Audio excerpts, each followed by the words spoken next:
I love sunflowers, and my mother-in-law made this just for me. I'm so thankful. I wear it every season. It is one of my favorites. Another one of my favorites and must-haves for this season is pumpkin mac and cheese, and I'm gonna share with you how I create that pumpkin mac and cheese and put it all together. So when we are decorating for the fall autumn season, we go and we find pumpkins in October and we decorate the house with them. Then I save some of those pumpkins, specific ones, for Thanksgiving, and I cook the mac and cheese inside of the pumpkin.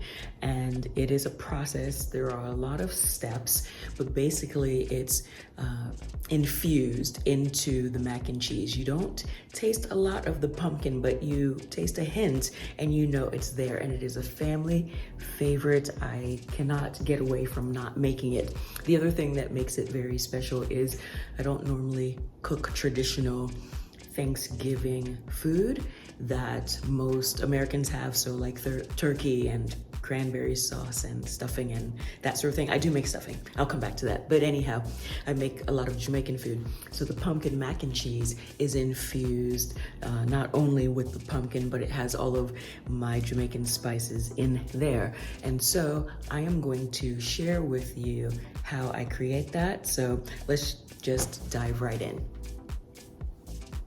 I'd like to thank Stephanie from Schulte Sweeties for co-hosting this collaboration with me on Everything Thanksgiving. There is a playlist of excellent content creators that are sharing their thoughts, their ideas, their treats, and their traditions with you, so make sure to tune in to that list.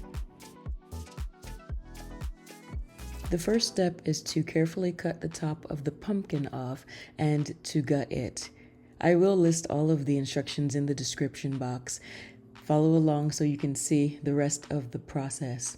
After you gut the pumpkin, you will bake it in the oven for a short while, and while it is baking in the oven, you'll prepare your normal macaroni and cheese that you would normally do. I am creating my Jamaican mac and cheese, and it has a lot of flavor and a lot of seasonings in there.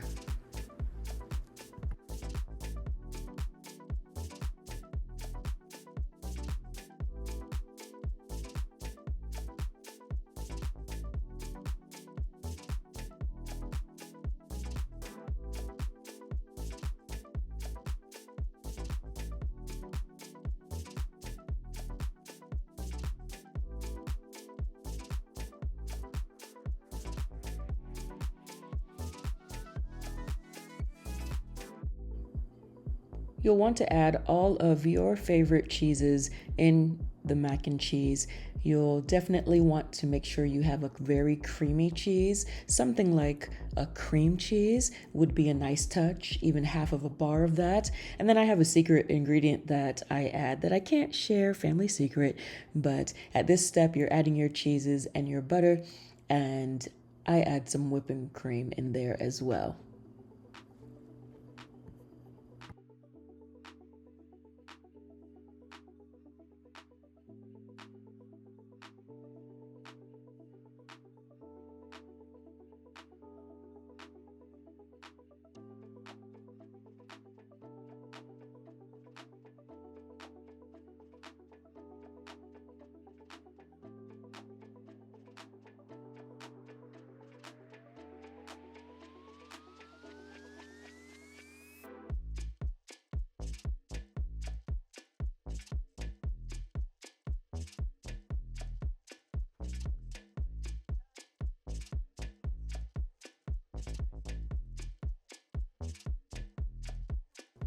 I took it out just a tad too early. It needs some more time to blend together, so I will put this back in.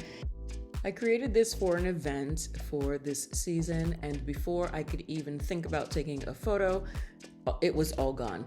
So I'm going to show you this video from last year of how the end result truly looks once it's all blended, melted, all ooey gooey together. I will also list the options for a dairy-free, gluten-free mac and cheese, so be sure to check that out in the description below.